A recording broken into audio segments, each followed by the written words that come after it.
நிறைய பொய்யான புரட்டான ஒரு வன்மத்தில் நிறைய விஷயங்கள் வந்து பார்த்தீங்கன்னா பல்வேறு கட்சியினரால் பரப்பப்பட்டு இருக்கு அப்படின்னு. இந்த விசாரணையை வந்து என்னன்னே தெரியாமல் என்ன நடக்குது, அரசாங்கம் என்ன பண்ணுது, இது எதையுமே தெரியாமல் பொத்தாம் பொதுவாக வந்து அமைச்சருடைய உறவினர் வந்து இந்த லேண்டை வந்து வாங்கிட்டாரு, அமைச்சரோட இதில் கை இருக்குது, அமைச்சருக்கு தெரிஞ்சுதான் இது நடக்குது அப்படின்லாம் ஒரு பயங்கரமான வன்மத்திலையும் என்னுடைய உறவினர் தான் அந்த 100 கோடி சொத்தை வாங்கினாரு, அவர் தான் 2 கோடிக்கு பண்ணிட்டாருன்னு யாராவது நிரூபிச்சு ஆதாரம் இருந்தா காட்ட சொல்லுங்க. அப்படி எந்த ஆதாரமே இல்லாம பொய்யாக புதுசா ஒரு உறவினரை எனக்கே உருவாக்கிட்டு இருக்காங்க, எனக்கே தெரியாது என் உறவினர் இருக்காங்கன்னு சொல்லிட்டு. கடந்த காலகட்டத்தில் இந்த புதுசா அப்பாக்கள் எல்லாம் உருவாக்கின மாதிரி, அண்ணன்களை பெரியப்பாக்கள் எல்லாம் உருவாக்கின மாதிரி எனக்கு உருவாக்கிட்டு இருக்கிறாங்க. பழனியில ஒரு நிலம் வந்து இல்லீகலா பாத்தீங்கன்னா ரெஜிஸ்ட்ரேஷன் நடந்திருக்கு அப்படின்ற ஒரு விஷயம் வந்து நீங்க எல்லாருமே செய்தியா வெளியிட்டு இருந்தீங்க. அந்த செய்தியோட சேர்த்து அது மட்டும் இல்லாம நிறைய பொய்யான புரட்டான ஒரு வன்மத்துல நிறைய விஷயங்கள் வந்து பாத்தீங்கன்னா பல்வேறு கட்சியினரால பரப்பப்பட்டு இருக்கு அப்படின்றது இங்க இருக்க எல்லாருக்குமே தெரிஞ்சிருக்கும். பாத்தீங்கன்னா அந்த நிலத்தை வந்து ரெஜிஸ்ட்ரேஷன் பண்ணது என்னுடைய சொந்தக்காரரு, 100 கோடி ரூபாய் மதிப்புள்ள ஒரு சொத்தை வந்து 2 கோடி ரூபாய்க்கு ரெஜிஸ்டர் பண்ணிட்டாங்க, அது மாண்புமிகு அமைச்சருடைய உறவினர் தான் பண்ணியிருக்கிறாரு அப்படின்லாம் சமூக வலைதளத்துல நிறைய பரவிட்டாங்க. உண்மையிலேயே அப்படி ஒரு உறவினர் எனக்கு எங்கேயோ இருக்காங்கன்றதை கண்டுபிடிச்சு சொல்லிருக்காங்க பாருங்க. எப்பேற்பட்ட கண்டுபிடிப்புன்றத நான் இன்னைக்கு தான் பாக்குறேன். இப்படிப்பட்ட உறவினர் எனக்கு அங்க இருக்கிறாங்கன்றது எனக்கே இன்னைக்கு தான் தெரியும். அப்ப அப்படிப்பட்ட இடத்துல இந்த மாதிரியான ஒரு பொய் செய்திகள் எல்லாம் வந்து பரப்பிட்டு இருந்தாங்க. அடுத்தது ஏதோ அரசாங்கம் வந்து கவனம் செலுத்தாம அரசாங்கமுக்கு தெரிந்துதான் இதெல்லாம் நடக்குது, அமைச்சர்களுக்கு தெரிஞ்சுதான் இதெல்லாம் நடக்குது அப்படின்றது போல பல பேர் பல்வேறு விஷயங்களை பொய்யாக புரட்டாக சமூக வலைதளங்கள்லயும் சில யூடியூப்களிலும் பாத்தீங்கன்னா பரப்பிட்டு வராங்க. சோ அதற்கு ஒரு விளக்கமாக தான் இந்த விஷயத்தை நம்ம சொல்றோம். என்னென்ன நடவடிக்கைகள் நம்ம எடுத்திருக்கோம் அப்படிங்கறத நம்ம சொல்றதுக்காக தான் முக்கியமா இன்றைக்கு செய்தியாளர்களை சந்திக்கிறோம்.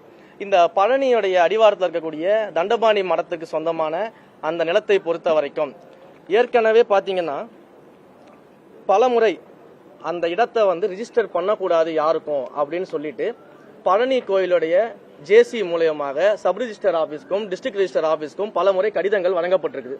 நீங்க அந்த கடிதங்கள் பாத்தீங்கன்னா 15/9/2025, 16/11, 25/12 போன 2025 பாத்தீங்கன்னா இந்த கடிதங்கள்லாம் நம்ம வழங்கியிருக்கிறோம்.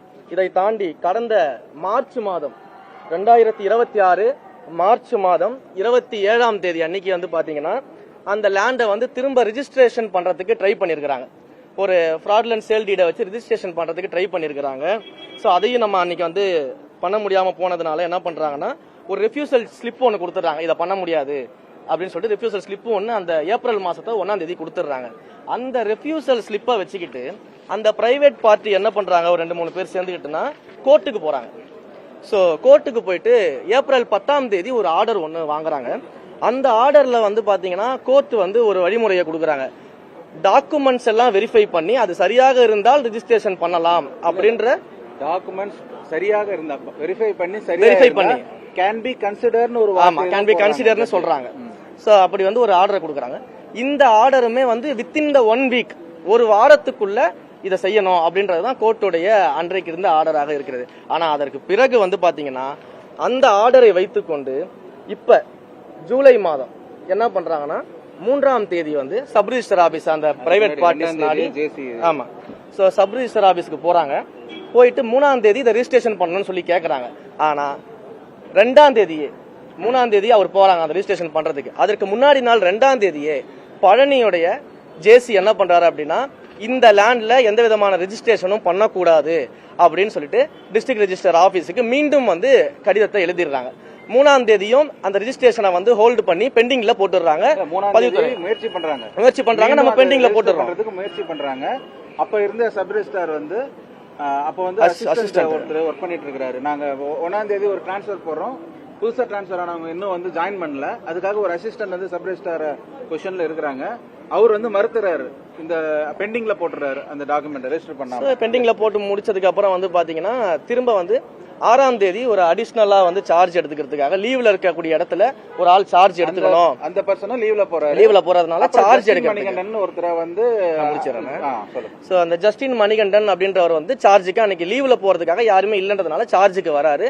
அவரு இத பத்தியான இந்த ஹிஸ்டரிய தெரியாம என்ன பண்ணிடுறாரு அப்படின்னா அந்த ரெஜிஸ்ட்ரேஷனை அன்னைக்கு பண்ணி கொடுத்துறாரு.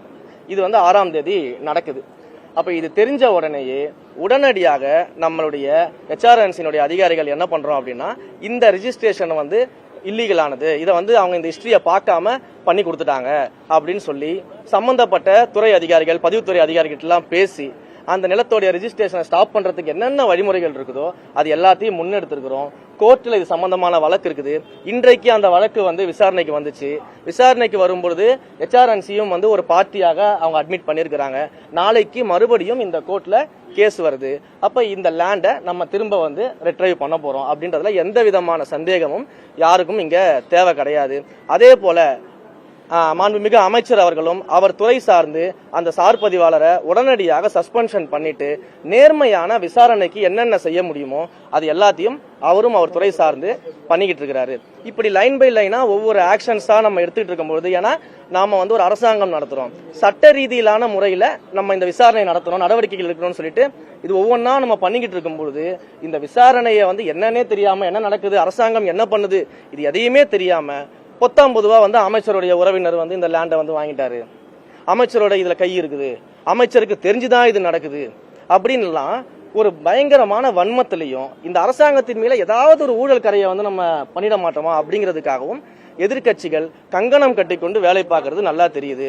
நீங்க எவ்வளவு முயற்சி செஞ்சாலும் எங்களுடைய மாண்புமிகு முதலமைச்சர் அவர்கள் சொன்னது போல எங்களுடைய கவர்மெண்ட் கிளீன் கவர்மெண்டா இருக்கும், டிரான்ஸ்பரண்ட் கவர்மெண்டா இருக்கும், கரப்ஷன் ஃப்ரீ கவர்மெண்டா நிச்சயம் இருக்கும். தவறு செஞ்சவங்க யாரா இருந்தாலும் எந்த டிபார்ட்மெண்டா இருந்தாலும் எவ்வளவு பெரிய அதிகாரியாக இருந்தாலும் நிச்சயமாக நடவடிக்கை எடுப்போம். அதற்கான ப்ரொசீஜர்ல தான் நாங்க இருந்துகிட்டு இருக்கிறோம். அந்த விசாரணைகள் நடந்துட்டு இருக்குது. போலீஸ் ஸ்டேஷன்ல எஃப்ஐஆர் ஃபைல் பண்ணியாச்சு.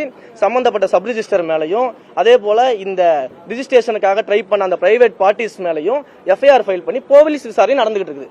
துறை ரீதியான நடவடிக்கைகளையும் எடுத்துக்கிட்டு இருக்கிறோம். ஸோ இப்படி எல்லா விஷயங்கள்லயுமே எல்லா இடங்கள்லயுமே மிக நேர்மையாக எங்களுடைய விசாரணை நடந்துகிட்டு இருக்குது. இதற்கு நடுவுல இது போல பொய் புரட்டுகளை பரப்புவர்கள் மேல, குறிப்பாக என்னுடைய உறவினர்னு சொல்லி பொய் புரட்டுகளை நிறைய பேர் பரப்பிட்டு இருக்காங்க பாத்தீங்களா, அவங்க மேல எல்லாமே சட்டப்படி நடவடிக்கை எடுக்கிறதுக்கான முயற்சிகளை நான் முன்னெடுத்திருக்கிறேன். காவல்துறையில புகார் அளிச்சிருக்கிறோம். தொடர்ந்து இது போல செய்யும் வகையில யார் யாரெல்லாம் இப்படி பொய் புரட்டு புகார்களை பரப்பிட்டு இருக்காங்களோ அவங்க மேல நடவடிக்கை எடுக்கப்படும். ஒருவேளை என்னுடைய உறவினர் தான் அந்த 100 கோடி சொத்தை வாங்கினாரு, அவர் தான் 2 கோடிக்கு பண்ணிட்டாருன்னு யாராவது நிரூபிச்சு ஆதாரம் இருந்தா காட்ட சொல்லுங்க. அப்படி எந்த ஆதாரமே இல்லாம பொய்யாக புதுசா ஒரு உறவினரை எனக்கே உருவாக்கிட்டு இருக்காங்க. எனக்கே தெரியாது என் உறவினர் இருக்காங்கன்னு சொல்லிட்டு புதுசா ஒரு உறவினர் உருவாக்குறாங்க. கடந்த காலகட்டத்தில் இந்த புதுசா அப்பாக்கள் எல்லாம் உருவாக்கின மாதிரி, அண்ணன்களை பெரியப்பாக்கள் எல்லாம் உருவாக்கின மாதிரி எனக்கு உருவாக்கிட்டு இருக்கிறாங்க. அப்ப எங்களுக்கு யாரை பத்தியும் கவலை கிடையாது. எங்களுக்கு மடியில கனம் இல்லை, வழியில பயம் இல்லை. நாங்க தைரியமா இந்த விஷயத்துல இருக்கிறோம். இன்னொரு விஷயமும் சொல்றேன், கோயில் நிலங்களை பொறுத்த வரைக்கும் 1 இன்ச்சு கூட யாருக்கும் கொடுப்பதற்கு நாங்க தயாரா கிடையாது. கோயில் நிலங்களை பொறுத்த வரைக்கும் இது போன்ற இல்லீகல் ஆக்டிவிட்டீஸ்ல நேர்மையாக துரிதமாக சட்டப்படி எல்லா நடவடிக்கையும் எடுக்கப்படும் அப்படிங்கறத இந்த இடத்துல நாங்க தெரிவிச்சுக்கிறோம்.